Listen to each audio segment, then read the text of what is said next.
Amigo y amiga que me escuchas, te damos la bienvenida a Púlpito Reformado, la voz de la Reforma Protestante en Puerto Rico y la voz oficial de la Iglesia Presbiteriana Reformada en San Juan.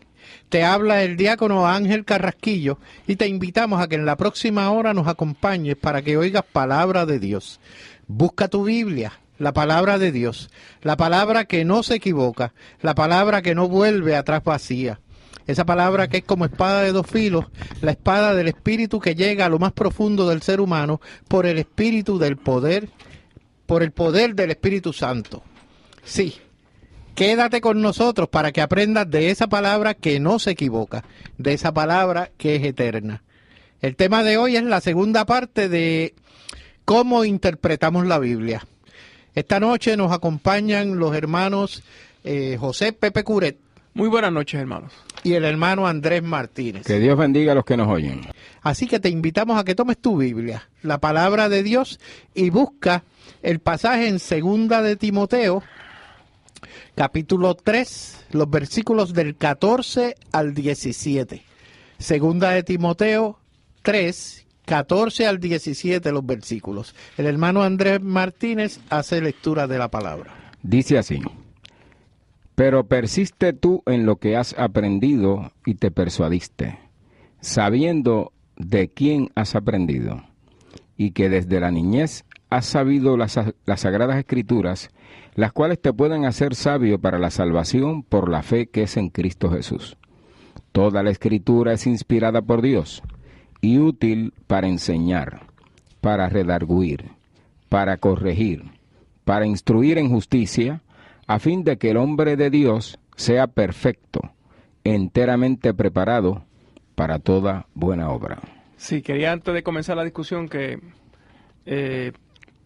lo que vamos a hacer esta noche no es un curso completo de interpretación de la Biblia. Escogemos una sola parte porque estamos partiendo de un evento que ocurrió que tú vas a explicar. Exacto, que vamos a explicar ahora. Y si los hermanos estuvieran aquí, los que están escuchándonos por la radio, estuvieran aquí, hemos tenido ya un programa antes de empezar unas discusiones muy buenas, que son ejercicios muy beneficiosos para el pueblo de Dios. Compartir y no estar de acuerdo porque estamos de acuerdo, sino hacer el uso de la razón. Y es lo que queremos exhortar en este programa, hacer uso de la razón para poder interpretar las Escrituras. Y es precisamente esa la idea. La base de nuestras discusiones anteriores es que hablemos un mismo idioma, que nos comuniquemos con una misma idea, con un solo propósito. Y precisamente si el tema es interpretación bíblica, o sea, no podemos tener distintas opiniones. Sí, tenemos que estar de acuerdo en la forma en que vamos a lograr conseguir esa mejor interpretación.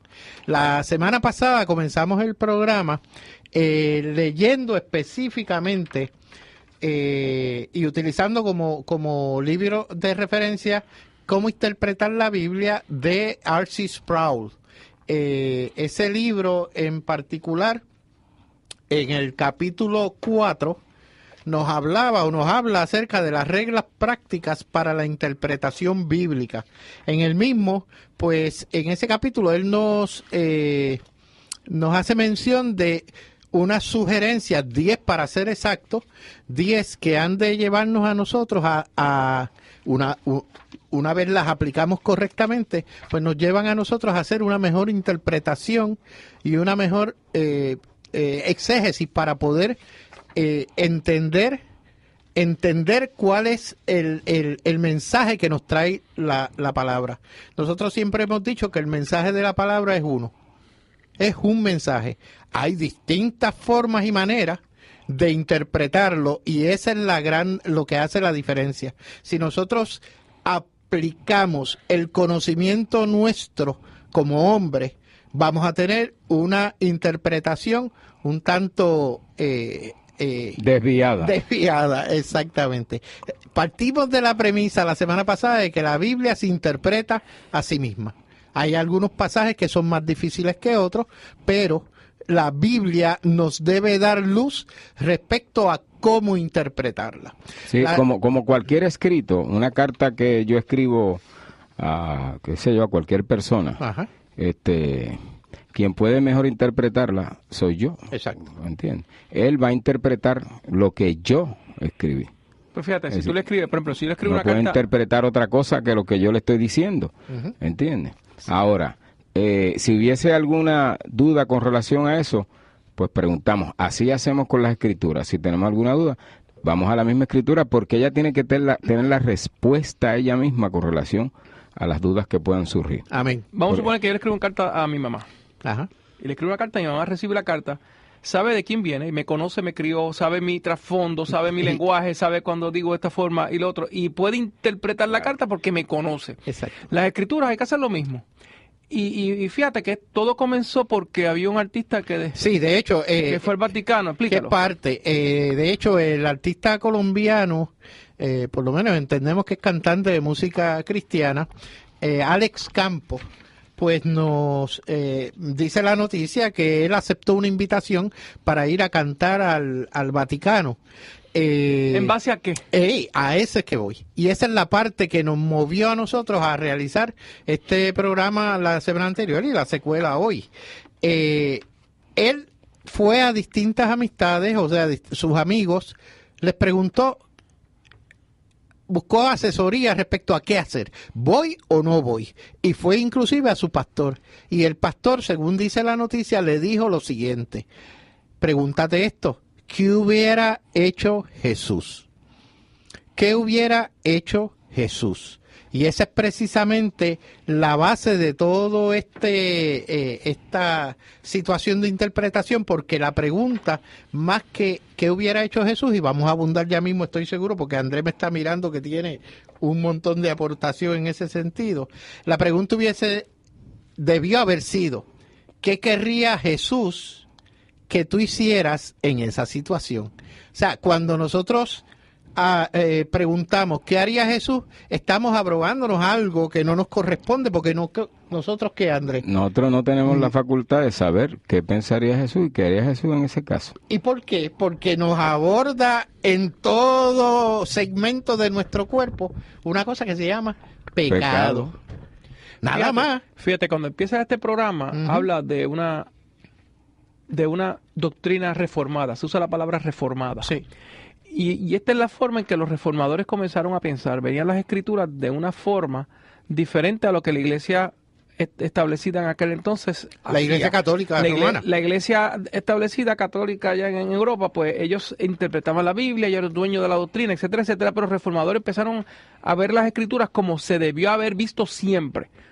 ¿Qué es lo que la escritura me habla a mí? Y eso es uno de los puntos para interpretar la o escritura. quizás el catolicismo la veía así en un momento determinado, pero comenzó a desvirtuarse y a desviarse de la correcta interpretación bíblica, y al salirse de ese camino, eso es lo que mueve. Ahora, el mundo evangélico de hoy continuó con ese desvío. Oh, seguro. ¿Qué haría Jesús? No, espérate, es que yo no sé. ¿Qué me mandó Jesús a mí? Muy bien. Es bueno señalar que esa pregunta nace de un libro que se escribió y que creo que fue en el 1840 y pico, de un pastor que unos dicen que fue un hecho real y él lo plasmó como en una novela en la que iba a predicar acerca de Primera de Pedro, donde dice, porque por esto fuisteis llamados, pues que también Cristo padeció por nosotros, dejándonos un modelo para que nosotros sigamos sus pisadas. Y de ahí sale un libro que se llama En sus pasos. Él va a predicar, entra lo que pudiéramos llamar un vagabundo, pero él dice que no era vagabundo, sencillamente no tenía trabajo y estaba buscando trabajo. La predicación tenía que ver con seguir a Cristo, y el deambulante, voy a llamarle así, le dice: yo he visto que ustedes cantan bien y toda esa cosa, pero eso que ustedes están haciendo es lo que haría Jesús. Me pregunto yo, él dice: yo no estoy jugando aquí a nadie, yo estoy preguntando eso. A partir de ahí, él reúne los líderes de la iglesia y les llama a que se comprometan hacer lo que por un tiempo a toda decisión que se haga, preguntarse primero qué haría Jesús, y lo que pensaran ¿qué haría Jesús? Lo hicieran importando las consecuencias que vinieran. Tanto que había un dueño de un periódico y eliminó las noticias de deportes, porque él pensó que Jesús, si tuviera un periódico, no pondría las noticias de deportes, ¿eh?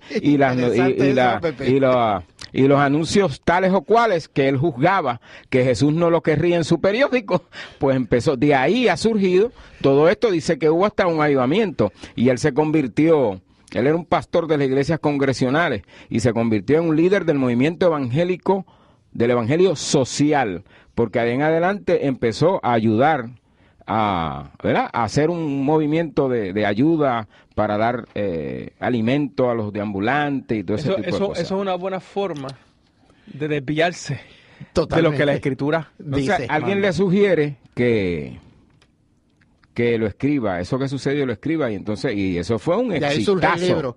De ahí surge la pregunta, ¿qué haría Jesús en determinadas situaciones? ¿Qué haría una persona que tiene virtud y vocación para el deporte en ese tiempo, en esa congregación? Ujú. Tendría que dejarlo. Tenía que dejarlo. O sea, eso es ridículo. Pensar de esa forma es ridículo. Primero, pensar que Jesucristo tuviese un periódico, ya estamos extendiendo mucho. O sea, ya estamos poniéndole demasiado al Evangelio. Vamos a ver qué es lo que nos manda. Yo quizás si hubiese sido cantante iría al Vaticano si me pagan ahí a cantar. Si yo soy cantante, pues es mi trabajo. Exacto. Porque lo hago en un coliseo, lo hago en otro, que el Vaticano es un país como cualquier otro. Pero decir qué haría Jesús. Que tener como razón Ajá. eso. O sea, el Como motivo, base para ir. la motivación primaria. Al Vaticano, pues si es su trabajo, pues vaya y cobre. Exacto. O sea, porque está estableciendo que Dios está estableciendo revelación. Está estableciendo revelación. Porque ya él sabe, Cada vez que alguien dice, ¿qué haría Jesús? Está entrando en la mente de en la Dios. mente de Dios, En la mente providencial, oscura y Que no- misteriosa que nadie ha visto. que nadie Ah, puede bien. saber. Para que ver nadie qué es lo puede que haría saber. Jesús. Entonces sacó un pedazo de esa mente de Dios, lo sacó y se lo puso en su cabeza. Él haría esto. Voy Sí. para allá. Y ya Lo que tuve era- que serían diferentes las situaciones en las que cada cual haría lo que le parece Exacto. que haría Jesús. Porque sería Y todo todos subjetivo. no estarían de acuerdo, nadie estaría de acuerdo. Todo porque es tendría que subjetivo. ser subjetivo. O sea, como yo lo pienso, como yo lo veo, de acuerdo a mi forma de ver y pensar. Y eso no es, al ser al Oye, tener todas por esas supuesto que diferencias, no. ya se nota de por sí que no es. Ya estás aplicando la posición humana como tal Que para comenzar a reaccionar o a hacer las cosas. Esta noche, hermanos, vamos a estar hablando en particular de ese capítulo 4. Vamos a tratar de ir sobre todos y cada uno. Son 10 y el tiempo es poco. Vamos a ir someramente sobre estos preceptos y sobre el primero, principalmente, tenemos que hacer bastante énfasis en el mismo porque fue quizás motivo de alguna confusión o alguna situación media rara la semana pasada. La Biblia, oigan esto, la primera sugerencia es la Biblia debe leerse como cualquier otro libro. Vamos a hablar de eso, ¿en qué sentido? Mira, las escrituras fueron reveladas en el Antiguo Testamento en hebreo y arameo, y en el Nuevo Testamento fueron escritas mayormente en griego. Mayormente no, únicamente en el griego común de aquel entonces, koiné. El propósito de esta regla, que tampoco es una regla infalible, ¿verdad? Es que se lee con el lenguaje. Se utiliza la mente, el razonamiento de nosotros que Dios nos ha dado para leerlo como se leen los demás libros.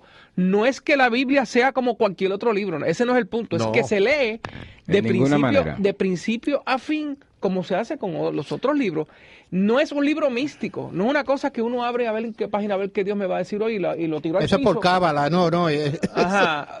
No Esa se lee superstición. místicamente, sino se lee con el razonamiento, con un buen diccionario al lado. Oye, como tú estabas diciendo ahorita, si tú le escribes una carta a tu mamá es porque tu mamá, o sea, sabe interpretar lo que tú estás diciendo. ¿Por qué? Porque te conoce, porque sabe cómo tú piensas o debes... Un ejemplo.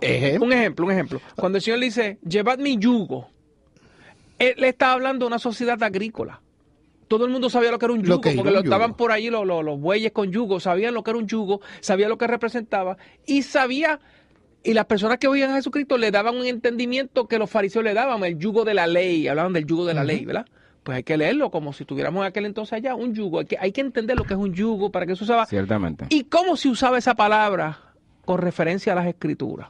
Sí, que ¿verdad? es en ese sentido que decimos que se lee como cualquier otro libro. No venga Es alguien solamente ahora, no venga alguien ahora y compre un yugo y se lo ponga encima y ande por ahí. Porque la razón de las diferentes interpretaciones, y entonces es ese problema que entonces en vez de oír la escritura, se oyen a ellos mismos en las escrituras. Y entonces colocan en las escrituras lo que ellos piensan y creen. Y no dejan que la escritura sea la que diga. En ese sentido es que hablamos que se lee como cualquier otro libro, pero no hay libro como la Biblia. Ninguno, ni se le puede parar al lado. Amén. Es importante. De hecho, esa es la revelación de Dios. Actualmente, a pesar de todo lo que digan acerca de la Biblia, es el libro más vendido en el mundo. No solamente eso, y que es una obra literaria incomparable. O sea, y el libro romano, lo estábamos hablando con los hermanos otro día, el libro romano es una carta incomparable. O sea, y su como contenido obra literaria. Es inigualable. Nadie Pero puede hay que superar leerlo eso. con el uso de razón, con el uso del lenguaje, con el uso del vocabulario. Yo le pregunté a una hermana, ¿qué significa propiciación? Y ella no sabía. Cada vez que lee un versículo que dice propiciación, no lo entendía. Se queda en una laguna. Pero hay que tener un buen diccionario al lado para entender lo que significa propiciación. Exacto. Actualmente, hermano, la Biblia tiene un montón de años de escrita. 1, 2. Durante ese término de tiempo, el Señor ha provisto de mentes con unos dones de interpretación increíbles a todos los niveles, en todas las denominaciones, ¿ok? Con algunas excepciones. No estamos hablando de las sectas. En particular, cuando usted va a acercarse a leer la Biblia para interpretar lo que el mensaje que el Señor le sugiere.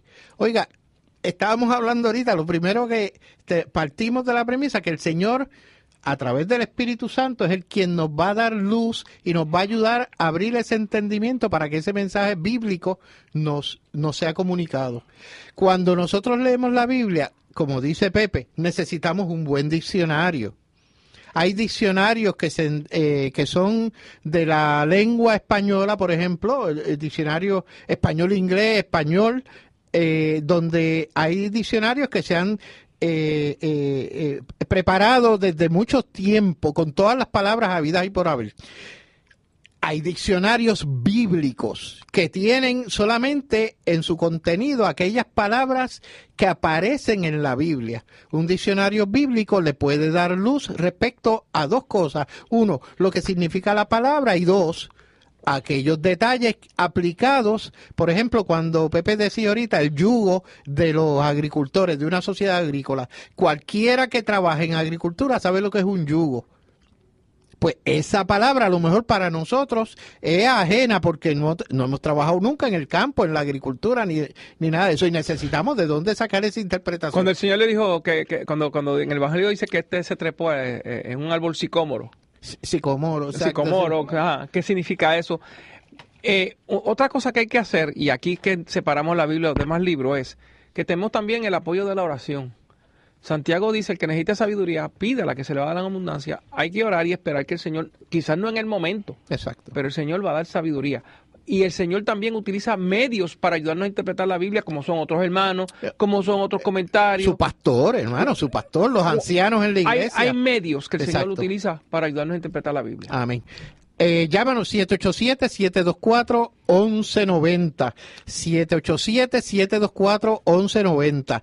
El pastor Carlos Cruz, que estamos seguros y le enviamos un saludo de parte de la mesa, nos está haciendo un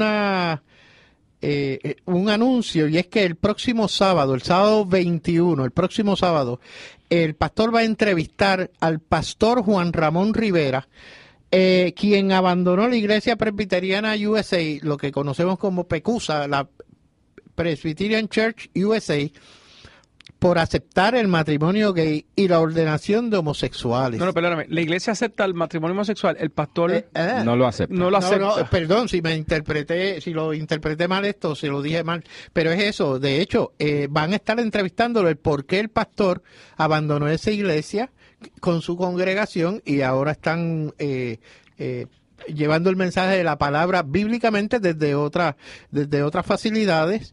Y va a estar aquí siendo entrevistado por nuestro pastor Carlos Cruz la próxima semana. Muy Así interesante. que los exhorto a que no se pierdan ese programa, que estoy seguro va a estar súper interesante porque es una situación de mucha actualidad. Muy bien, quisiera señalar a lo que aludió Carrasquillo con relación a la iluminación del espíritu para entender las escrituras. Bueno, hemos dicho, número uno, que se entiende porque está escrita de modo que el ser humano puede entender que cuando dice que la escritura es inspirada, pues no está diciendo otra cosa que eso. Ahora, la iluminación del espíritu es que tú crees que eso es así. Porque cualquiera puede leerlo y dice, eso es lo que dice ahí. Y no Pero eso necesariamente no lo que es yo creo. verdad. Pero el Espíritu de Dios sella la verdad de esta escritura y nosotros creemos que eso es verdad. Eso es parte De lo eso. contrario, nadie creería que eso es verdad. Amén. Eso es parte de la segunda regla. Exacto. Que muy bien trajo Andrés. Dice la regla, si me permite, que se lea Sí, la cómo Biblia no. en una forma, que se lea la Biblia existencialmente. ¿Ok? Lo que significa es que Dios nos habla a nosotros ahora y nos habla aquí, por medio de las escrituras. Amén. Lo que Andrés está diciendo es claro, el espíritu tiene que abrir el entendimiento, el espíritu tiene que abrir el corazón a la persona Para para creer creer, que esa es la para creer verdad. que lo que dice ahí Es la verdad. es la verdad, la única verdad y es la revelación de Dios. Exactamente. Eso lo puede hacer De hecho, solamente Dios. esa es la única verdad que puede cambiar el corazón. Es la única verdad que puede cambiar el corazón. Nunca llega atrás vacía, nunca vuelve vacía. Nunca vuelve atrás Eso vacía. que está ahí. Decía un predicador de 1800, Spurgeon, decía que la Biblia, la palabra de Dios, no hay que hacer nada con ella, solamente soltarla, como un león. Exacto. El león tú lo sueltas y él mismo busca su comida y se mantiene vivo. La palabra de Dios es así, suéltala. No hay Porque que es viva y protegerla, es viva, o sea, no hay que protegerla, no hay que cuidar. Primero, que no es de nosotros, es de Dios. Y Oiga, segundo, tiene su propio efecto, porque en- la verdad afecta, pero no es afectada. en esa misma línea, Pepe, cuando tú hablas a una persona acerca de la palabra y la persona la rechaza, ya tú hablaste, ya tú cumpliste, no te sientas herido personalmente porque a quien están rechazando es al Señor. O sea, que no tomen esa negativa en lo personal. El tercer punto o la tercera regla, las narraciones históricas deben ser interpretadas por el método didáctico. Y de eso fue que hablamos la semana pasada respecto a ese capítulo o a esa porción, a esa tercera regla dentro de este capítulo 4 del libro Cómo estudiar e interpretar la Biblia de R.C. Sproul. Nosotros estuvimos hablando en términos didácticos. ¿Qué quiere decir eso? La enseñanza que nos brinda la Escritura. Aceptarla como una enseñanza. Y una cosa que es en ese capítulo donde se habló específicamente de la situación y la pregunta famosa de Alex Castro, que ¿qué haría Jesús en esa situación o en ese momento? Cuando la pregunta debiera ser todo lo contrario.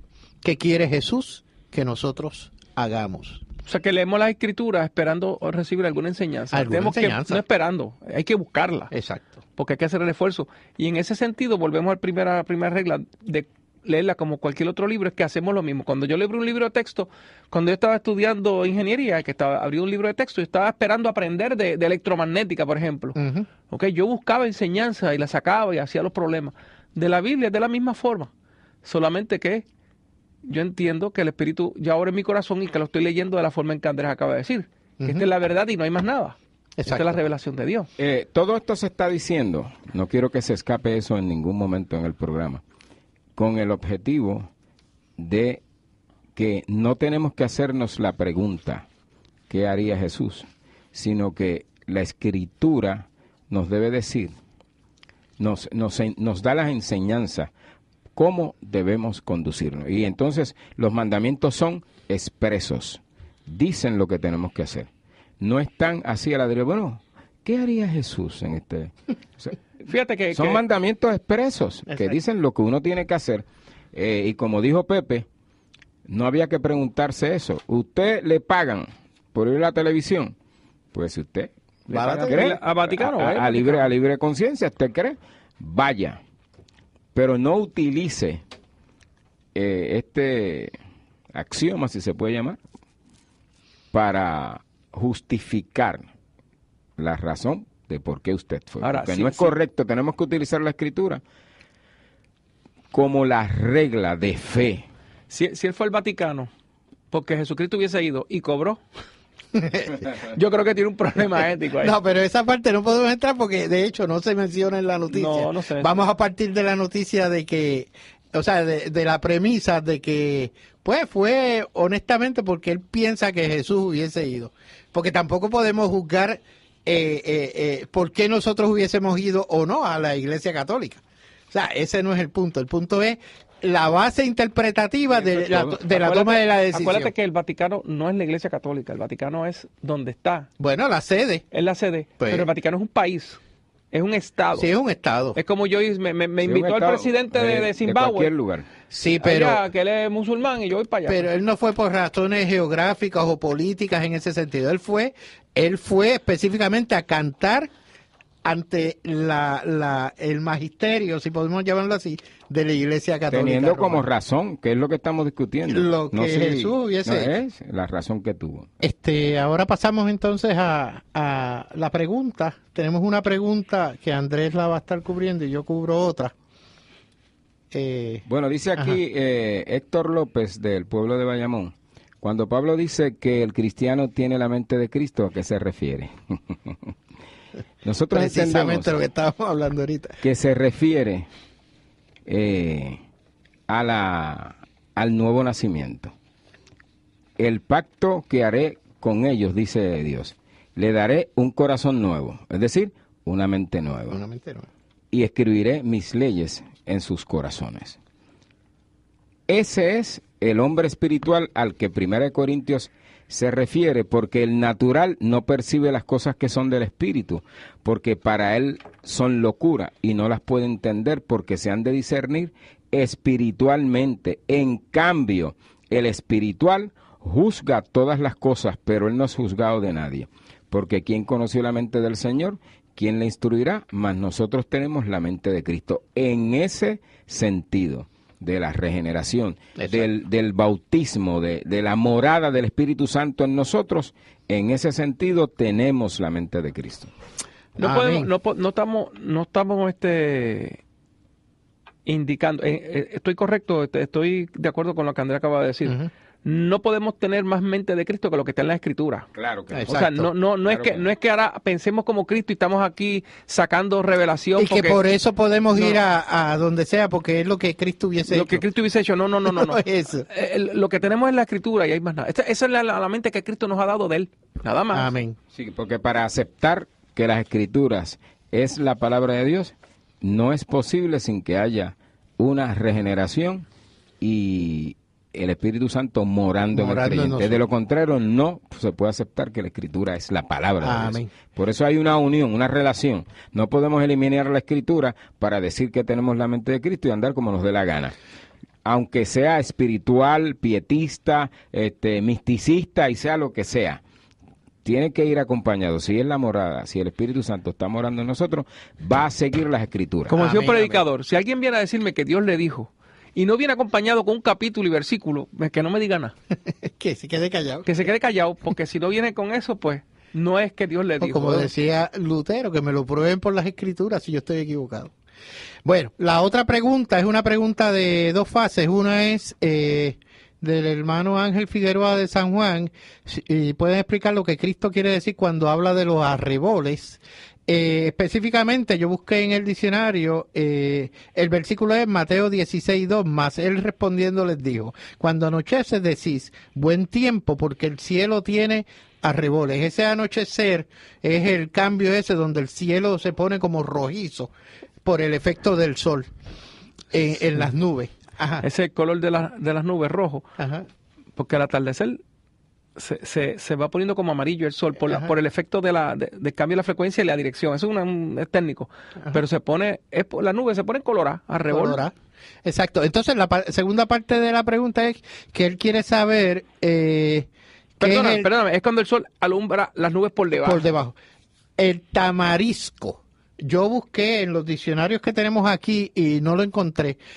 Voy a tratar de buscar en otras referencias en mi hogar a ver si tengo esa contestación y con gusto el hermano Ángel Figueroa. Si puedes llamar de nuevo y dejar un teléfono que yo me pueda comunicar luego contigo, pues podemos tratar de contestar esa segunda parte, porque las herramientas que tenemos no aparece el tamarisco. Aparece sí el versículo y todo, y lo buscamos en la Biblia, pero no me aparece la palabra en los diccionarios que tengo disponible ahora mismo. Pues volviendo al tema, estamos en el punto 4, lo implícito ha de interpretarse como lo explícito. Por lo explícito. O por lo explícito, perdón. ¿Algún comentario? Sí, mira, eso es bien sencillo. Hay versículos, tenemos 4 evangelios. Uh-huh. Y hay 3 de ellos que casi son en paralelo, que son los sinópticos, ¿verdad? Sinópticos. En un evangelio puede mencionarse un pasaje que no esté muy completo y en el otro está más completo. Pues uno coge el completo para decir que lo que quería decir este otro acá. O sea, no podemos inferir mucho si la misma Biblia nos permite obviar la inferencia. Exacto. ¿Entiendes? Si los pasajes claros nos ayudan a entender los pasajes que no están tan claros. Claro, es una regla de interpretación, como acaba de decir, que los versos llamados así oscuros se interpretan a la luz de los versos claros. Por ejemplo, exacto. Iba aquel camino en su carreta, ¿verdad? El tesorero de Etiopía. Y a Felipe le dijeron que se acercara a él. Y él estaba leyendo Isaías y dice, yo no tengo quien me interprete. Pues Felipe le interpretó porque Felipe venía con un poquito más de conocimiento, ¿verdad? Uh-huh. Pero él no lo podía entender porque no tenía un pasaje claro para entenderlo. Y Felipe le habló del Evangelio, que eso es lo que quería decir el pasaje que le está leyendo. ¿De quién habla Isaías? ¿De él o de alguna otra persona? Exacto. No, hablaba de Jesucristo. De Jesucristo. El pasaje de Isaías es un implícito. Se interpretaba a la luz del explícito. Del explícito de Felipe en este caso. Del Evangelio. Ok, el punto 5, determine cuidadosamente el significado de las palabras, Pepe, que eso era lo que estábamos hablando ahorita, respecto a un buen diccionario, hermano. Si usted no tiene ese buen diccionario, como ejemplo, los arreboles que acabamos de contestar y el árbol de tamarisco, que el hermano en cabina me acaba de conseguir la información, hermano, si me puede llamar. Llame a la emisora y con gusto, 724-1190, y con gusto que me deje el teléfono, que yo tan pronto termine el programa, me comunico con usted para explicar. Mire, importante, ese punto 5 es el significado de las palabras. Ajá. Hay palabras en las escrituras que tienen más de una definición, más de una acepción, y tenemos que ver cuál acepción utilizamos en el pasaje. En el pasaje. Una palabra que yo uso para este ejemplo es la palabra pacto.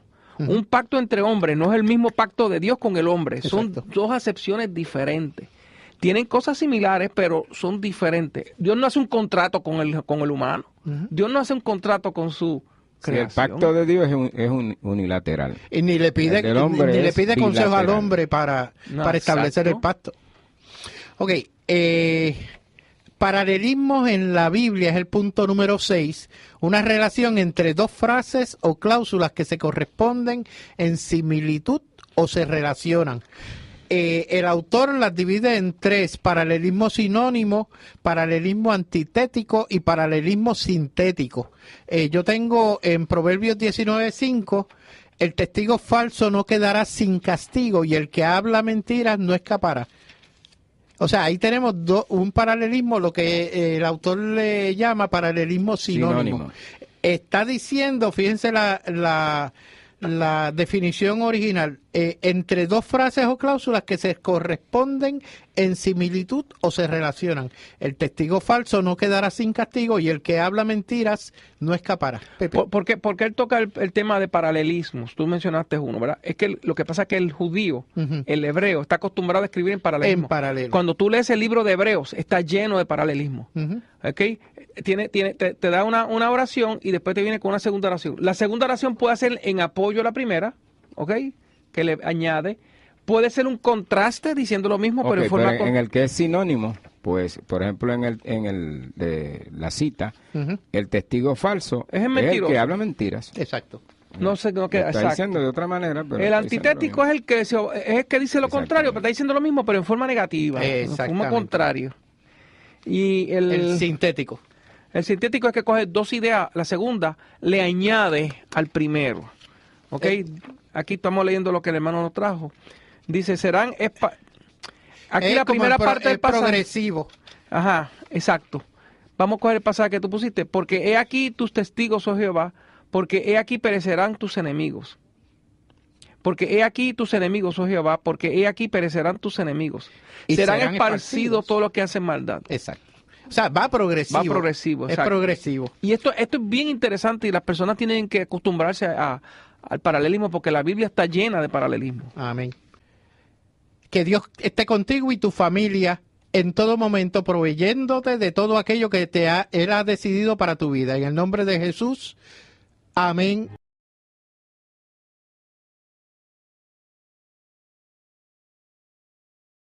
Instruir en justicia, a fin de que el hombre de Dios sea perfecto, enteramente preparado para toda buena obra. Sí, quería antes de comenzar la discusión que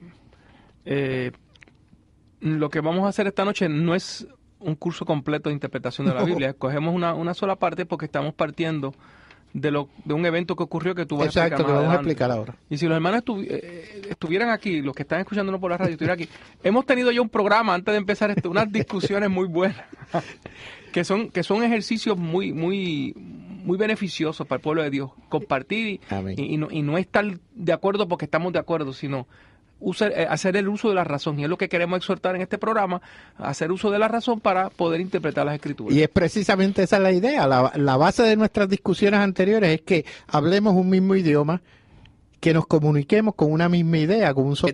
Muy buenas noches, hermanos. Y el hermano Andrés Martínez. Que Dios bendiga a los que nos oyen.